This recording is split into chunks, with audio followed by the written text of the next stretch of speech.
എല്ലാവർക്കും വിനീത നമസ്കാരം. ശ്രീമദ് ഭാഗവതം ദശമസ്കന്ധം അധ്യായം 45 ശ്ലോകം 30, 31, 32, 33, 34, 35, 36 7 ശ്ലോകങ്ങൾ ഇന്ന് നമുക്ക് നോക്കാം. അങ്ങനെ രാമകൃഷ്ണന്മാര് യദുകുലാചാര്യനായിട്ടുള്ള ഗർഗ മഹർഷിയുടെ ഉപദേശം അനുസരിച്ച് ഗായത്രി വ്രതം അഭ്യസിച്ചു. അവർക്ക് അറിയാത്തതൊന്നുമില്ല. ലോകഹിതം ഉപദേശിക്കാൻ അവതരിച്ചിരിക്കണം പരമപുരുഷന്മാരാണ് ഭഗവാന്മാര് അല്ലെ, രാമകൃഷ്ണന്മാര്. എങ്കിലും വിദ്യാഭ്യാസം ചെയ്യാനായിട്ട് ഗുരുകുലവാസം വേണം എന്ന് തീരുമാനിച്ച് അവന്തി രാജ്യത്തില് താമസിച്ചുകൊണ്ടിരിക്കുന്ന സാന്ദീപനി എന്ന മുനിയുടെ ആശ്രമത്തിലേക്ക് രണ്ടുപേരും പോവാണ്. കൃഷ്ണായ വാസുദേവായ ദേവകീ നന്ദനായ ച നന്ദഗോപകുമാരായ ഗോവിന്ദായ നമോ നമഃ. ഓം നമോ ഭഗവതേ വാസുദേവായ. ഓം നമോ ഭഗവതേ വാസുദേവായ. ഓം നമോ ഭഗവതേ വാസുദേവായ.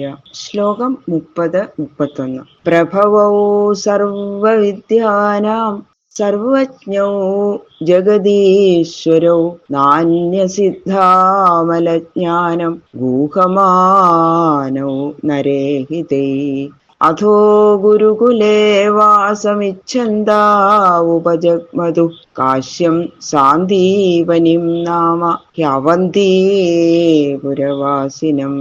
ശ്രീകൃഷ്ണനും ആ ബലഭദ്രസ്വാമിയും ലോകത്തെ സൃഷ്ടിച്ച് രക്ഷിച്ച് സംഹരിക്കണ ഈശ്വരന്മാരാണ്. അതുകൊണ്ട് അവർക്ക് അറിവില്ലാത്ത കാര്യങ്ങൾ യാതൊന്നുമില്ല.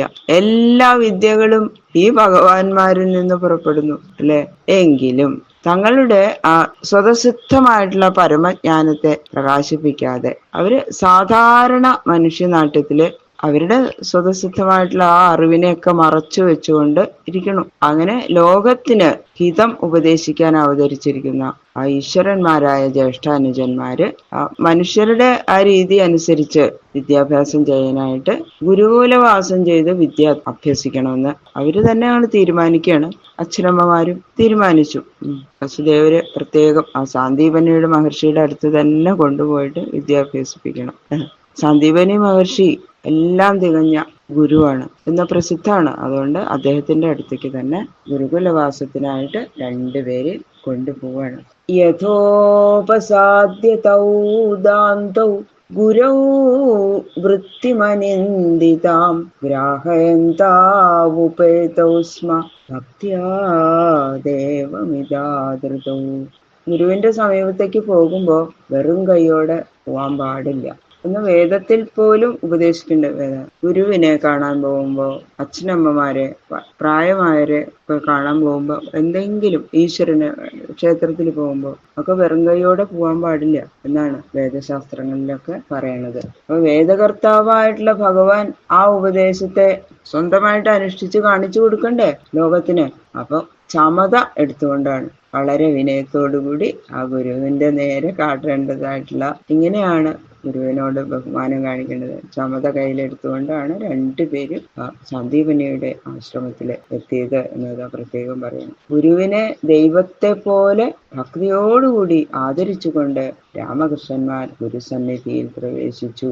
ഭക്ത്യാ ദേവമിവാദൃതവും എന്നത് പ്രത്യേകം പറയുന്നു. യദ്യത് ആചരതി ശ്രേഷ്ഠ തത്തദേവേതരോചന സയത്ത് പ്രമാണം കുരുതേ ലോകസ്തത അനുവർത്തത എന്ന് ഭഗവാൻ അർജുനന് ഗീതയിൽ ഉപദേശിച്ചിട്ടുണ്ട്. അത് അനുഷ്ഠിച്ചുകൊണ്ട് തന്നെ അനുഷ്ഠാനദ്വാര ലോകത്തിന് കാട്ടിക്കൊടുത്തിരിക്കുകയാണ്. യസ്യ ദേവേ പരാഭക്തിർ യഥാ ദേവേ തഥാ ഗുരു തസ്യൈതേ കഥിതാഹ്യർത്ഥാ പ്രകാശന്തേ മഹാത്മന. ഈശ്വരനിൽ എന്ന പോലെ ഗുരുവിൽ ഭക്തിയുള്ളതിന് മാത്രമേ യഥാർത്ഥ ജ്ഞാനം ഉണ്ടാവുള്ളൂ എന്ന പ്രമാണം അതും ഭഗവാൻ അനുഷ്ഠിച്ച് കാണിച്ചു കൊടുത്തിരിക്കുകയാണ്. കുചേലവൃത്തത്തില് പ്രത്യേകം പറയണ്ടല്ലോ ഭഗവാൻ അല്ലെ. കുചേലനും ആ സുദാമാവായിട്ട് സംസാരിക്കുമ്പോൾ ഗുരോരനുഗ്രഹേണൈവ പുമാൻ പൂർണ്ണ പ്രശാന്തയെ എന്ന് കുചേലവൃത്തത്തിലെ സുദാമാവിനോട് സംസാരിക്കുന്ന സമയത്ത് ഭഗവാൻ തന്നെ അത് പറയുന്നുണ്ട്. തയോ ദ്വിജവരസ്തുഷ്ട ശുദ്ധഭാവാനുവൃത്തിഭി പ്രോവാച വേദാനഖിലാൻ സാങ്കോപനിഷദോ ഗുരു. അവരുടെ ആ വിനയവും ആ ഭക്തിയും ആ നിർദോഷങ്ങളായ ആ ആചാര്യമര്യാദകളൊക്കെ പ്രദർശിപ്പിച്ചു. അതങ്ങോട്ട് കണ്ടപ്പോ സാന്ദീപനി മഹർഷിക്ക് അറിയാം അവര് ഈശ്വരന്മാരാണെന്ന്. വളരെ സന്തോഷായി ആ ബ്രാഹ്മണ ശ്രേഷ്ഠനായിട്ടുള്ള ആ ഗുരുവര്യന്. അപ്പൊ അദ്ദേഹം ശിക്ഷാകൽപാദികളായിട്ടുള്ള വേദാംഗങ്ങളെയും ഉപനിഷത്തുകളെയും സകല വേദങ്ങളെയും അവർക്ക് വേണ്ട പോലെ ഉപദേശിച്ചു.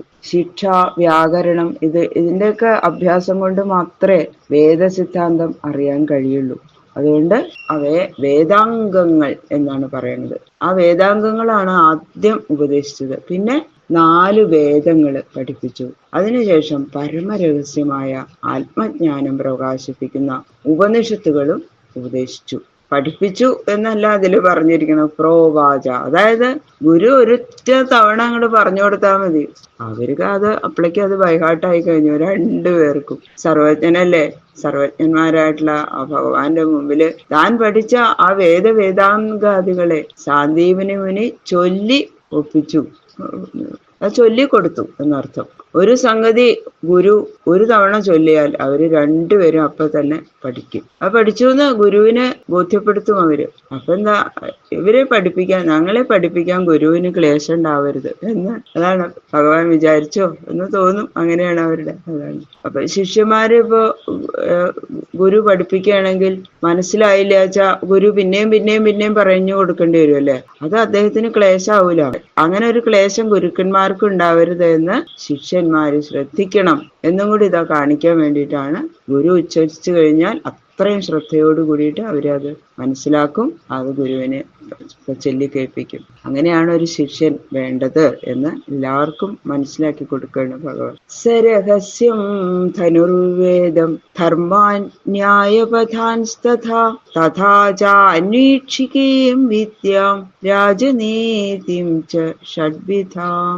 ക്ഷത്രിയന്മാരുടെ കുലാചാരമായ രാജ്യപരിപാലനത്തിലെ അത്യാവശ്യം വേണ്ടതായിട്ടുള്ള ആസ്ത്രങ്ങളെയും അവ ഉപയോഗിക്കാനും സംഹരിക്കാനും ഉപയോഗിക്കുന്ന രഹസ്യമന്ത്രങ്ങളും ഒക്കെ ഉപദേശിച്ചു. പിന്നെ മനു മുതലായുള്ള അവര് നിർമ്മിച്ച ധർമ്മശാസ്ത്രങ്ങളും വേദാർത്ഥങ്ങള് നിർണയിക്കാൻ ഉപകരിക്കുന്ന പൂർവമീമാംസ, സാഖ്യയോഗം മുതലായിട്ടുള്ള ന്യായമാർഗങ്ങള്, ഉപനിഷത്തുകളുടെ അർത്ഥങ്ങളെ സിദ്ധാന്തിക്കുന്ന ഉത്തരമീമാംസ, വേദവാക്യങ്ങളായിട്ടുള്ള അർത്ഥങ്ങളെ അറിഞ്ഞ് അതൊക്കെ ഉപേക്ഷിക്കാൻ ഉപകരിക്കുന്ന യുക്തിയെ പ്രതിപാദിക്കുന്ന തർക്കവിദ്യ, സന്ധി, വിഗ്രഹം, യാനം, ആസനം, ദ്വൈധീഭാവം, സമാശ്രയം എന്ന 6 സംഗതികളെ ഇന്ന അവസരത്തില് ഇന്ന വിധം ഉപയോഗിക്കണം എന്നുള്ള ആ ബോധത്തിന്റെ ഉറപ്പിന് രാജനീതി, ഇതെല്ലാം ഉപദേശിച്ചു കൊടുത്തു. രാജാവായിട്ട് ആ ക്ഷത്രിയന് എല്ലാം അറിവുണ്ടാവണം. അതൊക്കെ വേണ്ട വിധത്തിൽ ഉപദേശിക്കാൻ കഴിവുള്ള ആള് തന്നെയാണ് ഈ സാന്ദീപനി മഹർഷി. അത് അറിഞ്ഞുകൊണ്ട് തന്നെയാണ് ആശ്രമത്തിലേക്ക് അവരെ പറഞ്ഞയച്ചത് അച്ഛനമ്മമാര്. അതുപോലെ ആ സാന്ദീപനി മഹർഷി അവരെ അഭ്യസിപ്പിക്കുകയും ചെയ്തു, പറഞ്ഞു കൊടുത്തു. സർവം നരവരശ്രേഷ്ഠൗ സർവവിദ്യാ പ്രവർത്തകൗ സകൃന്നിഗതമാത്രേണ തൗ സഞ്ജഗൃഹതൗ നൃപ. ശ്രീശുഖബ്രഹ്മർഷി പറയണു പരീക്ഷിത്ത് മഹാരാജാവിനോട്, ഹേ രാജാവേ, രാജശ്രേഷ്ഠന്മാരും സർവവിദ്യകളുടെയും ഉൽപ്പത്തി സ്ഥാനഭൂതന്മാരുമായ ആ ശ്രീകൃഷ്ണ ബലരാമന്മാര് എല്ലാ വിദ്യകളെയും ഗുരു ഒരിക്കൽ പറഞ്ഞു കൊടുത്ത ആ സമയത്ത് തന്നെ അർത്ഥജ്ഞാനത്തോടും ഒരിക്കലും മറക്കാതിരിക്കത്തക്കവണ്ണം ഗ്രഹിച്ചു. സകൃന്നികത മാത്രമാണ്, ഒരൊറ്റ പ്രാവശ്യം കേട്ടാൽ മതി. അതിൽ ബൈഹാർട്ടായി കഴിഞ്ഞു 2 പേർക്ക്.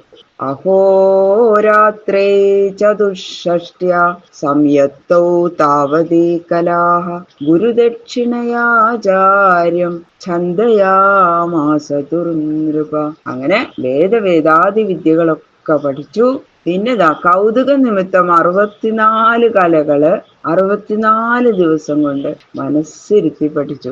ഏതൊക്കെയാ 64 കലകൾ? അത് പ്രത്യേകം എടുത്തു പറയേണ്ടത്. ഗീതം, വാദ്യം, നൃത്യം, നാട്യം, ആലേഖ്യം, വിശേഷകച്ഛേദ്യം, താണ്ഡൂല കുസുമ ബലിവികാരങ്ങള്, പുഷ്പാസ്തരണം, ദശനവസനാംഗരാഗങ്ങള്, മണിഭൂമികാകർമ്മം, ശയനരചനം, ഉദകവാക്യം, ഉദകഘാതം, ചിത്രയോഗങ്ങള്, മാല്യഗ്രഥന വികൽപ്പങ്ങള്, ശേഖരാപീഠയോജനം, നേപഥ്യയോഗങ്ങള്, കർണപത്രഭംഗാഹ, സുഗന്ധയുക്തി, ഭൂഷണയോജനം, ഐന്ദ്രജാലം, കൗസുമാരയോഗാ, ഹസ്തലാഘവം, ചിത്രശാഖാപൂപഭക്ഷ്യവികാരവിക്രിയാ, പാനകരസരാഗാസവയോജനം, സൂചീവായകർമ്മ, സൂത്രക്രീഡ, വീണാഡമരുകവാദ്യാനി, പ്രഹേളിക, പ്രതിമാല, ദുർവാചകയോഗാഃ,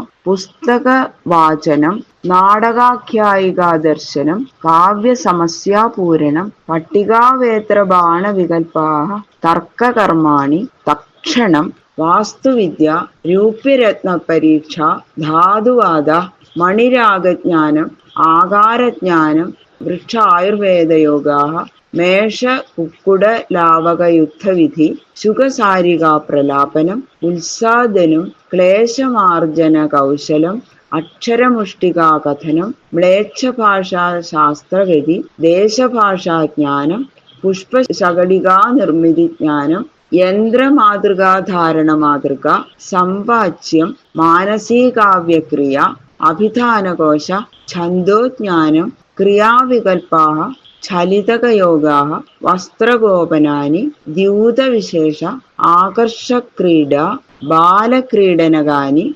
വൈനായകി, വൈജകി, വൈതാളികി. ഇതാണ് 64 കലകള്. ഇതെല്ലാം 64 ദിവസം കൊണ്ട് രാമകൃഷ്ണന്മാര് അഭ്യസിച്ചു. ബാക്കിയുള്ള ശ്ലോകങ്ങള് നാളെ നോക്കാം. സർവത്ര ഗോവിന്ദനാമ സങ്കീർത്തനം, ഗോവിന്ദ ഗോവിന്ദ ഗോവിന്ദ.